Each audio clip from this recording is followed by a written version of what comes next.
from the beginning. Thank you. See if you're consistent. All right, so for the month of January, our family planning program, breast and cervical cancer screening, and sexually transmitted infection programs have been doing well. They've been holding steady. With vaccinations, we've seen some slowing down. Majority reason is due to being in the middle of the school year, and in this last month, we've seen more snow days and holidays, which does affect the number of days our office is open. In the category of other vaccines, you'll see there's a number of 26. That does reflect a lot of our RSV requests, RSV vaccines. We're seeing that it's very popular. A lot of people are asking for it, so we're doing really well and giving those. We've had to reorder that several times just because of the demand. Is that just that's just an adult vaccine, correct? Not children? 60 plus. 60 plus. Yeah. Another reason for, well, something to expect is we've been getting information that pediatricians and primary care providers are not stocking vaccinations as they used to. So we are expecting in this upcoming year to get more vaccination requests. So there's an increase of services is expected. We've been closely working with the school nurses to provide more vaccinations to the school students more efficiently. And we've been actively involved in that. And that's about it. Explain how we're doing that. We're speaking, well, I've been really connecting with Amy Papavera. She's the head nurse at the schools and trying to get all the nurses to understand how to communicate with our nurses here for each student, especially when they need more help communicating, giving out more information, and just creating a more better, efficient flow of information and being on board. Extended hours too, right? Yes, we have in April, May, and August, we'll have extended hour clinics to provide vaccinations for our kids. So later evenings to make sure that, you know, if you want to come after work, exactly. Yeah. We've given them dates that school nurses now know, so they can start giving that out to the parents right now, so that in April, May, and June, we're hoping those clinics will provide a lot of support for the families. Great. Are you fully staffed now in your department? Yes. First time in a long time. Yes. That also drives costs. So, not putting anybody on the spot here, but last year I went to the county commission and they asked if two of them took me aside and asked if we could make sure that for the next year's request that we are fully staffed on the environmental side, which we also are. We're not only fully staffed now on the clinical side, we're also fully staffed on the environmental side. And I would like to add another sanitarian, but why don't we wait until my report to continue with that. Health officer. Just to piggyback on what you were saying about the clinical staff. So we're fully staffed, except that in the positions, the roles are growing, mostly the substance use issues. We would like to get another peer recovery coach. We would still like a social worker if possible, and those are included in the grant approval if we could find such a person. We talked a few months ago about expanding into actually medical treatment of substance use disorder, but that requires approvals at the state level, which requires a lot of policies and other things, which are taking some time. When we do that, we would also want to get licensed clinical social workers for therapy. These are things that are required to have a treatment program in West Virginia, not required in most other states now, because the federal restrictions on prescribing this medication changed a year ago. But the West Virginia law still requires what used to be in the federal law. We worked through it. We'd like to expand what we're doing with substance use And, we'll want to be talking about the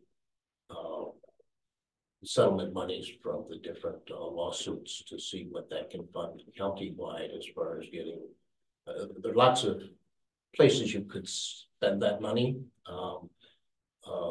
We would say getting outreach workers and others who actually interact at the ground level with the users to try and engage them, get them involved in treatment when they're ready, which we can't make them do it. So that's certainly a major problem in our community and every other community in the nation. And we are talking with other groups in the area. There's a Jefferson Berkeley Alliance on the substance use. They're wanting to engage with the Jefferson County schools about the increasing awareness of the risks. The big new risk are pills that are not diverted stuff from pharmacies or from medicine cabinets, but they're counterfeit pills manufactured in garages or wherever, because the equipment out there to make identical looking pills that could look like a pain medicine or a tranquilizer or something else and look just like the name brand ones. The police can't tell the difference looking at them, and they're increasingly finding them. The main ingredient in all of these, no matter what they're sold on the street, is fentanyl or something like it, because the quality control is not perfect, and sometimes the amount of fentanyl is much higher. Think of putting too much hot sauce in something. The person taking it may not tolerate it, may not even know what they're getting. And so someone at entry level using a pill, which is certainly seems much less risky than injecting heroin. So we're worried that young people are going to be at increased risk of taking a pill that actually is a fatal dose. So the saying one pill can kill is a great concern. So a lot is trying to educate the public of all ages and just keep the messaging there. Is there an opportunity for, like, the one pill can kill, like, is there an opportunity to get funding for like a marketing program? Because I understand the interaction and having the resource people at the sort of human level, but there's also probably an awareness thing. Like, this is the first I'm hearing about, not the first I'm hearing about counterfeit pills, but I didn't know it was that prevalent. There certainly is, and the money that could be from these different settlements, which the municipalities and the I think the county are receiving. It's going to come in different ways. There are different funds that are out there, but we're not talking about $1 million of a campaign. It's and there are marketing people who know how to reach people, but with their tools. But that's something we would like to talk about. I think that's part of the health department's role. Is one of our roles is getting consortiums together, getting people to work together on this. And, Berkeley County has a recovery resource center that the county actually funds, and this is since 2017. I think they have several resource recovery people. I think they're up to about 10 people now in that office doing it.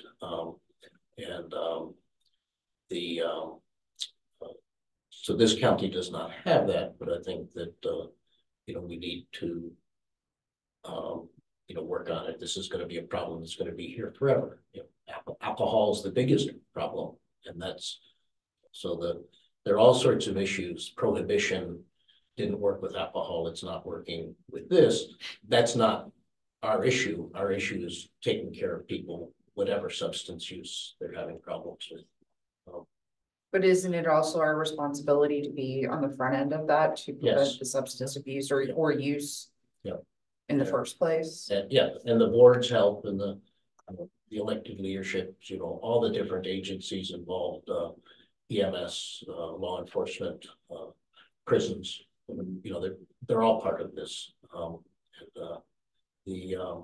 Because this does not discriminate, you know, and only affect one part of our demographic, everybody's at risk, because everybody, you know, growing up and even when you get older, has risky behaviors and they try different things and experiment. And it's Or they don't know. I mean, I They- think they of don't know. myself, younger self, like, not that I would ever do it, but I plenty of people like, oh, it's just a pill, like. Right, right. There's It's not yucky, like Yeah, injecting something. yeah, or Doesn't smoking even seem something. like Right. drugs, seems like Right. medicine. Right. Right, That's the dangerous. problem. That is. Extremely Or even if dangerous. somebody has, like, wants a Tylenol and Speak to somebody. somebody You has- give somebody a Tylenol. Yeah. And it's not a. it's not a Tylenol. Yeah. that when people travel, I didn't we even think talk about about buying medicines overseas, is you don't know in some Right. countries Yeah. if you're getting counterfeit medicines. Here, you go to the drugstore, I think you have an extremely high level of assurance that you're going to get the Yes. real thing within a couple percentage points of quality control. Mhm. That's not true if you're not getting it from a legitimate source. You have no idea what you're getting. We didn't know when I was a teenager. Now it's worse because the potency, whether it's cannabis or other pills, the potency and the ingredients are much more deadly. And I think since 2020, there have been over 1 million Americans died of overdoses. So I mean, I think that's like, you know, again, the concerns over, you know, growing cannabis or medical cannabis. I mean, I think. Again, if there's a quality assurance, at least in that product, versus getting it off the street. Not knowing if it's Because been you've laced. heard, yeah, it's been laced or whatever, so again, it's. Regardless of how you feel about like the legality of marijuana or cannabis. Still gonna get smoked and still gonna get whatever form it's done, but at least there's a. You know, especially somebody that has medical needs, that's just sort of the way I look at it, but. Because then you can have this other stuff. Yeah, I've heard horror stories of what's even in street marijuana, that's been laced with stuff like fentanyl. So, yeah, that's, Karen, that's a point well taken. And one thing I did see that is unfortunate, but hopefully the bills don't go anywhere. There are 2 bills that were introduced into this legislative session. One to make it illegal to have a needle exchange program, and one to make it illegal to have a provide medication for the treatment of addiction, basically. Medicated treatments like Suboxone and things like that. So there are 2 bills that were introduced in this legislative session to make those things illegal in West Virginia. I don't So- see how that would be helpful to. No, Yeah. I don't understand who would introduce a bill like that and why. You don't happen to know any more about. I can that? look it up for you and send that out, yeah. Well, I can do it too, but if you, Yeah. if you can do So- it quicker, Yeah. I wouldn't mind. I'd like to read about that. Thank you. So other bills, since you bring that up, there is a bill that looks to change the law allowing parents or guardians to have access to any child's record, medical record. At present, the exceptions to that are substance use, family planning, and sexually transmitted diseases. And so that's a concern because we deal with all 3 of them. And these are things we all have been teenagers or know of teenagers or have raised teenagers. We know that communication between parents and teenagers and unfortunately preteens is not always the best. It's trying times, and being able to get treatment under, quality treatment it's important that there can be some confidentiality, and so that could affect us greatly. I disagree. Keeping parents out of what's going on in their children's lives, I think that's a really bad idea. Parents love their children more than anybody. They deserve to know what's going on in their children's, definitely in their medical lives. And so it's a difficult issue, and these children, teenagers are at risk and are coming because they're having problems. And and their difficulties can get worse. But don't we pay for the bill? So when we that bill for medication going through, we know exactly what drugs they use to treat the children, so we know what's going on regardless. We see the bills. If the bills are submitted to insurance companies, and Yeah. that's discussion. So there are programs that help provide these services in a confidential manner. I disagree with that. We have to know that even if I know, I recognize that I'm a bad parent, so be it. But I need to know how to guide my children to the right direction. Hiding it is telling them that it's okay to do that. You encourage bad behaviors. Right, that's where we start. Any other questions for Dr. Reedy? I do. I'm just kind of curious about, like, if the law does change, like these treatment cannot occur without parental, or they just have the ability to request records if they so choose. Like, does your inability to treat? Go ahead. Yeah, I do not know exactly. One comment I heard was that we could still provide treatment, but it won't be confidential, which is this is not a new issue. Yeah. But so that makes it difficult. Is Yeah, thank you. I mean, people will not disclose things if they know that they're not going to be confidential. I see. I would like to say something in regards to I'm a forensic nurse, and if we didn't have confidentiality in sexual assault in minors that are above 14, we wouldn't see children coming through our doors because of the fear that they have to tell their parents. And to protect that and to make sure that they receive treatment, these laws have been put in place to help minors come through our doors and get it. They don't always have to, there's no mandatory requirement to report to police officers or law enforcement, open a case, or even to tell parents. And a lot of times this helps these kids come through and get the treatment they need. Prophylactic STD treatment, anything that they want to discuss something in private, their fears, their safety. So many families do struggle to create the environment that most of you are, and many parents can provide, the good environment where they're loving and caring and present in their everyday lives and knowing what's going on. But there's so many families that can't. And the children that grow in families where they don't feel comfortable speaking with their parents, it really does help them come and get services. So I've seen that firsthand a lot with our sexual assault populations.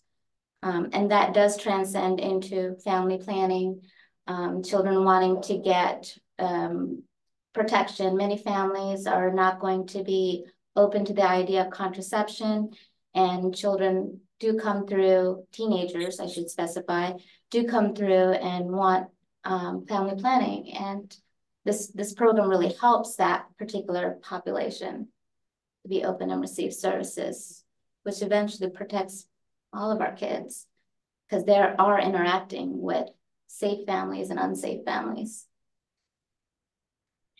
Thank you. Yeah, thank you. There's a lot of what she says that's true. It's just that these types of laws wind up getting abused by people with certain political agendas. So that's really the problem. And I really think that if you're going to err, you got to err on the side of the parental rights. And that's my 2 cents on it. I agree, Elliot. Thank you.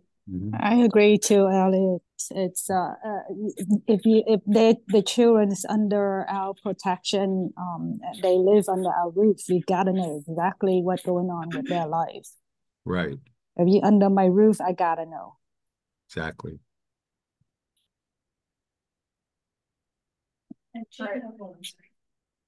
Sorry, any other questions for Dr. Reedy? None at all. I'm so sorry. So, I so we interrupted. abide by the laws that govern us, as healthcare providers and as the health department. I bring that out just because this could, significantly influence, the at-risk minors that we take care of. This is state legislation currently in the works. Correct. Okay. I don't think it's come out of committee yet, though. That I know of. Pretty sure it's still in committee. Which bill? The parental privacy, the privacy ones are still in committee, I think. I think so. I Yeah. have to look. I get a legislative update at 11, so that'll probably come up, I'm sure. Anything related to any of the programs that all of us are required to, all of the health departments are required to perform. The association typically keeps a very close look on that legislation. So I'll have an update today if any of that's come out of committee and how it looks on the general floor. Would it be too much to ask to shoot any summaries? Not at all. I'd Not at love all. to stay in tune with that Yeah, it's emerging legislation. These are the difficult, the very difficult things that we have to deal with as humans, right? You know, I just want to say, if I could back up, and I'm sorry for interrupting sooner. Sometimes that happens. I got to work on that. But I wanted to tell you, thank you. It was in my email. It's okay. You don't have to apologize. But No you know, worries. I said it's not there, but yes, it was. Yeah, no worries. I just wanted to apologize. No worries. This was a particularly odd week because there's multiple deadlines. I'm trying to juggle multiple deadlines and multiple different projects that all have the same deadline, same Friday deadline today. So, I'm sorry, Dr. Reed. Sorry about I think that. that's the major issue, and we continue to be involved with prep, even though we do not have a person. Yeah, it's me. I'm the one doing the threat prep stuff and attending the meetings right now. I'll be going to Kaiser, I believe 2 weeks from now to continue on and make sure that we have a person who's still spearheading the threat prep, which is a So Mason got to go to Long Beach, you get to go to Kaiser. I get to go to Kaiser. You really messed that one The up. beauty part is Whoever that deal. so the state should kick the 14 or 15 applicants to me today, hopefully, for the threat preparedness position. We'll interview over the course of the next 2 weeks and hopefully have somebody in place. There's at least 4 that are incredibly well qualified. So hopefully one of them will be interested. Right. I think one will be, but we'll see. And then we'll continue on with that. Now we had a position fully staffed until the end of this calendar year. So we can still bill for that for the full amount. Got it. You want me to start? Go ahead. All right, so as Commissioner Kraus knows, today I am submitting our budget request to the county. Technically, because we are not a county agency, I have a later deadline, but I still want to submit it on time with every other county agency, just to make sure that our foot is in the door. Okay, so that is a big one. The big one, like I said earlier, is that the county commission wanted us to be fully staffed. We are now fully staffed. I would like to add another sanitarian. Sanitarian usually want 1 sanitarian per 10 to 12,000 population. We have 5 right now, so that gets us very close, but we're edging up into the mid 60s now, and probably will be into the 70,000 population by the end of next year. So We're growing at that rate. we are growing at that rate, yes. I didn't realize it was that. I didn't much. I think think it the was that number much. was 62,800 I just saw. 62,800 was the estimated census is what I saw, something like that. So we're growing. But that would be like a 12% increase in. Yeah, so we were growing at about 9.5% on average over the course of the last few years. or something like that. Okay. No, not the, yeah, over the course of the last 3 years, so we'll Well, probably. 3 years, so there was a Yeah. COVID bump, but Right, so we'll have to see what happens. I think our average before that was not that.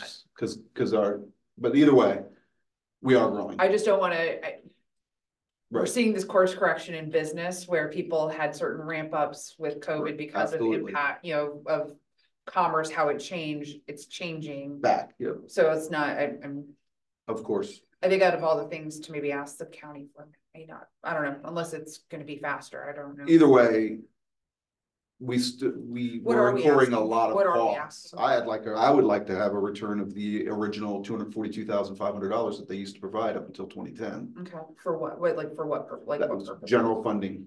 Okay. General funding, providing COLA increases when possible, making sure that we maintain staff. One of the big problems here prior to my coming was that you would get someone in, they would come in for a year, work for a year and a half, they'd look at their wage and go, I can go somewhere else and earn $20,000 a year more. I think that's something Right in Washington County. Commissioner Kraus might be interested in, because like, that was one of the issues with sanitarians, is that we couldn't staff up, it takes what, Almost a year to get them even certified. But then, so when you don't have sanitarians, or you're understaffed on the sanitarian side, then you can't do well in septic and Restaurant inspection. restaurants and everything like that. So, so those that get frustrated with like the Board of Health on like, building a house or Why is it opening a taking new so long? restaurant Yeah. or whatever, that's where the backup happens. And so, since you weren't here during those years, so just wanted to Yeah, give some context on that. we really need to be able to be competitive with the surrounding counties when it comes to incomes, because it's just so easy. I worked in Loudoun County for 10 years, so. You know, that, So- you're not the only one saying, Yeah. it's hard to keep up with Loudoun and Yeah, Washington it's County. very difficult, and it's just very difficult because of all the training that's required for a new sanitarian to To do the job. yes. So we pay for all that. To deal with that high rate of turnover. So we're really trying to keep the staff, and we're trying to be able to offer incentives when it comes to salary increases and being able to offer some promotions, because the state does have a couple different levels of sanitarian. You can be a sanitarian 1, sanitarian 2, or a registered sanitarian. So we're trying to be as competitive as we can with the surrounding counties, and in order to do that, be able to continue to increase our income to a level that's competitive, because it's really not right now. So Yeah, what's the starting? 40. salary? No, 45. We just moved it 45. to 45. So we did get it up to 45, but right now the starting salary in Washington County is like 56,000. Yeah. And yeah, About and so, 60s. and one of my past sanitarians works there, and she's talked a lot with my sanitarians on staff. So she keeps trying to get some of mine to come out there. So and You try to be competitive by creating a positive and supportive culture, yes. but money still matters. You still have to pay your bills. And if you can receive anywhere from $15,000 to $20,000 by traveling an extra 15 to 20 minutes. And with the amount that goes into training and Culture only everything, we goes so just can't far. afford to keep. Yep, it helps. Right, It helps, yeah. I can understand that. So culture helps. But maybe explain to Jennifer about the Department of Personnel. So when I first came on the board, the sanitarian starting salary was about $25,000 with a bachelor's degree, and then the training provided. So there was a trip made to Charleston to talk to them, and we got those salaries to start up at 40. Yeah, you brought up to think the 35 and then the 40. Well, yeah, I was No, thinking it was, wasn't 35. No, they. You went right to they 40? Went right to 40. Right. Because And even then, yeah, but even then, we're still not but the competitive. problem with that is that they won't let us go above the maximum. Right. In that salary range. So we can raise our starting salary, but we cannot raise the top of it. right, So we still have to stay within that grid. salary. But there is a tremendous progress that's been made since I got on the board in maybe 2016 or 17, somewhere in that vicinity. And that was a huge issue because we couldn't keep anybody here. They would come and go through the training for a year, and then they could immediately go someplace else and make, $20 or $30,000 more at that time. So it is greatly improved. And that's when Gillian came on board, was after we got some. Yeah, when I was hired, they had no staff on the environmental Right. health division, so, No staff. yeah. No, none. So they hired I'm a sorry. consultant. That's not your fault. Yeah. They hired a consultant to basically get that side staffed and running again, and I was the first hire for that, and. It was So the also- very difficult times. Yeah. Because also if we don't have, particularly sanitarians, then it resorts to the state.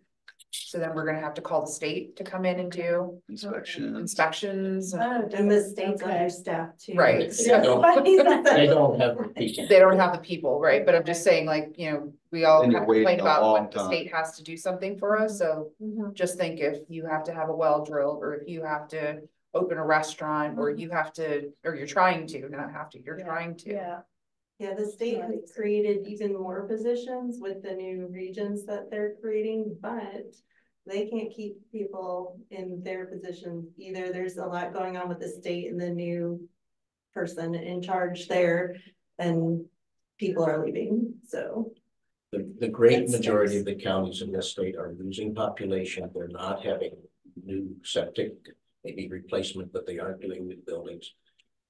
So that's especially an issue here in Berkeley, is that growth is great, and there's still a lot of wells and septic systems being done, which is the major part of what your staff is doing. If we don't have that staff, that slows down. Yes, unfortunately, there's still a lot of well and septic systems. I really wish that the county would require some infrastructure with some of the new developments to be extended. Require developers to bring infrastructure into some of these new developments instead of having them all on well and septic. isn't there some sort of,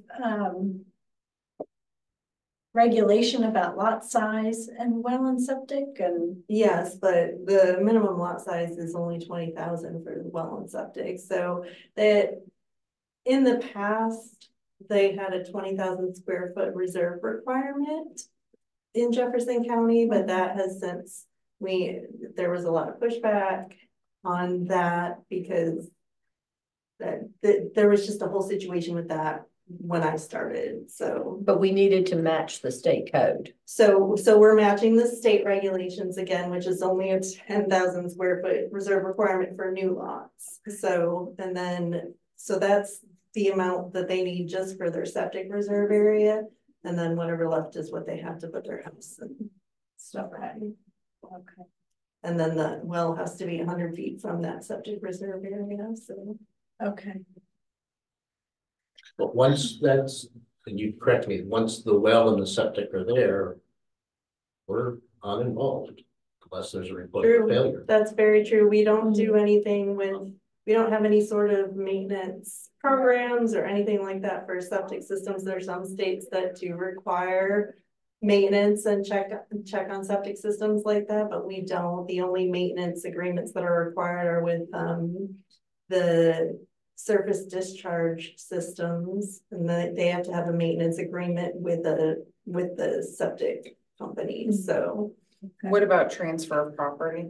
Like when somebody So- sells, So when property sell, usually what the building, or it'll either be a home loan evaluation that we do to ensure that the septic system is working correctly. That's really the only thing. And our test for that is not a very good test. So the only way to test is like a dye test. And that's only if people have lived there for the last 30 days. Otherwise, we have to have a septic installer go out and take a look at the system and say it appears to be functioning and everything's in good condition. So that's what we do when there's a home loan of like a real estate is requiring that for the transaction, but it doesn't always happen. So there's properties that have sold where nothing like that has taken place, like Crossroads Church. So, and that is a problem right now, so.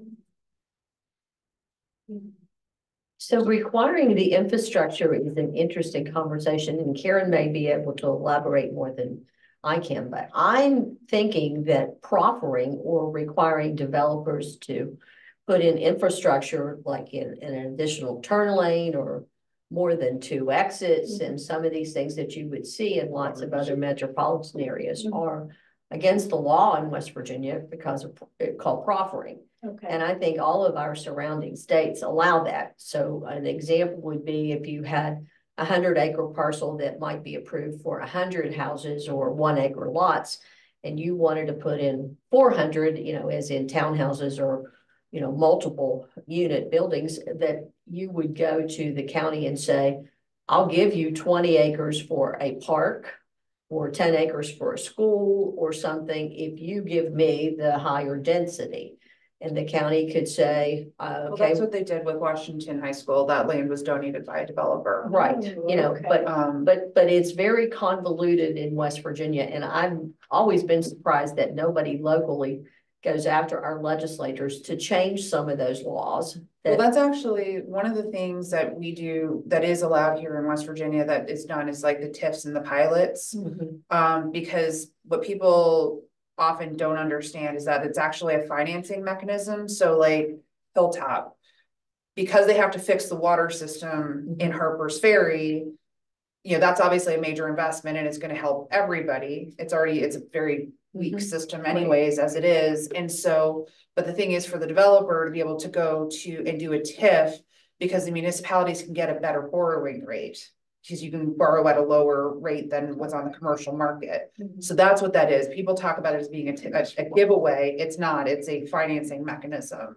So it's like, you know, when you're a teenager, you get a new car in your 20s and mom and dad get you the car and do the financing because they have credit. They can get a better rate. It's kind of the same thing. Payment in lieu of taxes is a little different, but similar. You say, okay, I'm going to build a school for you, but then I need a break on my property tax structures because I just went and built you a $2 million school or whatever it is. And so, but they're all just basically financing mechanisms that serve an infrastructure. Thank you. That's enough my land use stuff. So that's the big one today is I will submit the stuff to the county commission requesting a return of the previous funding that we received from the county commission. One of the things that would do is that the county pays out in 12 equal installments. Instead of, and that would smooth revenue flow too. That would help smooth revenue flow. Or they would do something where they either front load it, where it's paid up front the entire amount, and then you could disperse that over the course of the year and help even out the revenue spikes that we have and the spikes in the valleys that we have on those types of things. So that's what I'll be asking for. We'll see what happens with that. And then I don't really have much else except that, yeah, if personnel costs are up, it's because we've actually been able to keep and hire staff, which we hadn't been able to do for a long time. And I hope you will emphasize that we have addressed all of the things that the county commission complained about over the years and all of the issues that were lurking with when we were not getting any money. And correct. We need to now be return to funding as we were in the past because we have addressed all those issues. Yeah, the big one was making sure that we had a fully staffed sanitarian crew, and we now have that. And the hopes is to be able to continue to support that as the population continues to grow in the county. Businesses continue to open up. We want to make sure we get them all inspected, permitted as quickly as we can, because we all know the longer you wait to get your permits from the government and the bureaucracy, the more money goes out of your pocket before you can actually earn anything. So sooner we can get them up and running, the better. And we do that with a full staff. We'll hold you to it. Yeah, I would. Don't want to hear about delays. I would dare say that from my time in public, I have not heard a single complaint about timeliness, turnaround, or anything. I've heard almost all compliments, like, hey, they finally got out there. Hey, it didn't take 45 days. Hey, that's usually what I'm hearing. We did go through a time when it was just me and Lexi. Yeah. And we had the other two in training and. You couldn't cover anything. Yeah, so that was hard. So it's improved a lot in the last 2 years. Right. A lot. But I will say we are down one staff member right now, and that's the front, like, office staff for our department, so it has put a lot of extra work on the person who's handling all of the applications and stuff right now, our other Office assistant, yes. Well, she's not in OA anymore. I think it's yeah, but that's a nice, Environmental nice term. Resources Associate, so the person who does a lot of the paperwork and administration, there's usually two, but right So now we're down to that is one. advertised right now, and we're waiting on referral list for that. And so that would help, that will also help make it run a lot smoother, having enough support Mhm. staff for the sanitarians too, so. Okay, but. All right, any Well, other questions for Gina? Come on, ask me about finances and how terrible they look. Nope.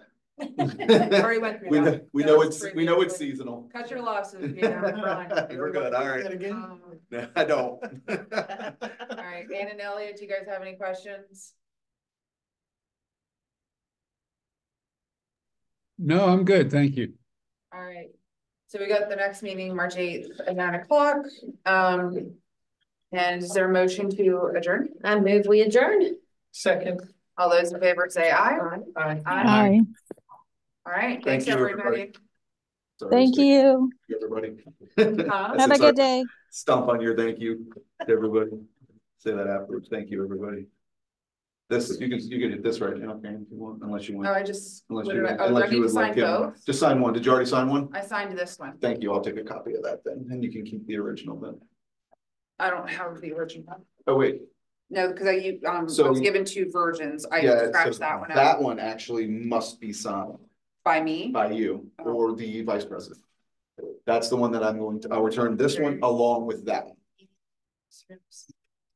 To the That's the letter from the. That's from the Department of Health, yes. Our response. Yes, this is our response, which will be included. Thank you again. I will look through my email a little. So- I'm sorry about that. Relax. Thank you for your. Not a problem. You're welcome. I will be We usually have, next and we time. usually have. Oh, extras, oh, that's what you did. I didn't see that. We do have one for you. Not that anyone can see it. I think we have one for you, What's but that? I think it's, I didn't pull it out of the box, but we have one for Sure, you. Gina, sure. Pretty sure we do. It's okay, I'm not. So what are the Thank you meetings very that has much. to take? Oh, gosh, I have several things I have to get. I just want to get from.